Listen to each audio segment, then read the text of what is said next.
अस्सलाम वालेकुम। ये संदेश मेरे मुस्लिम भाइयों के लिए है।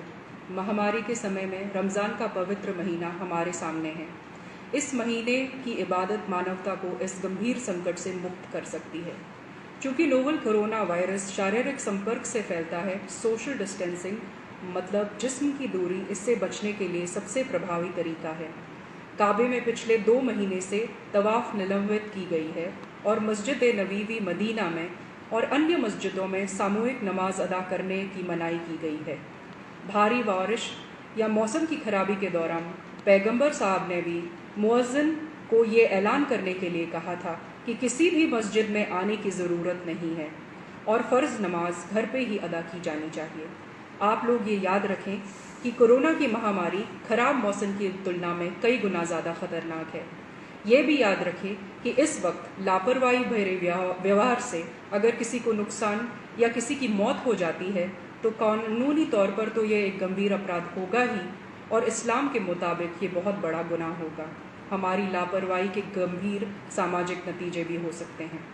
आइए उन गलतियों को ना दोहराएं जिससे हमारे मज़हब, हमारे समुदाय, हमारे शहर या हमारे राज्य को संदेह या शत्रुता की नज़र से देखा जाए। लॉकडाउन और सामाजिक दूरी का पालन करें। रमज़ान के महीने में हम में से कई भाई तरावीह की नमाज के लिए उत्सुक होंगे। हम जानते हैं कि ये फ़र्ज़ नहीं है। जब मस्जिद में जमात के फ़र्ज़ नमाज अदा नहीं हो रही है तो तरावीह के लिए मस्जिद में जाने का कोई कारण नहीं है। कृपया याद रखें कि तरावीह एक तरह से तहज्जुद या कलामुल लैल है।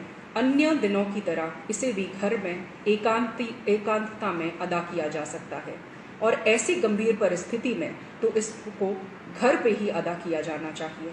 हदीस और इस्लामी परंपराओं के अनुसार महामारी, युद्ध और मानव संकटों के समय में साथ ही अगर उनमें से किसी खतरे से डर है तो मुसलमान घर पर नमाज अदा कर सकते हैं।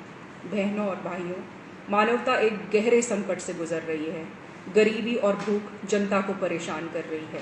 अल्लाह की इबादत करने का सबसे अच्छा तरीका मानवता और लोगों की सेवा करना है।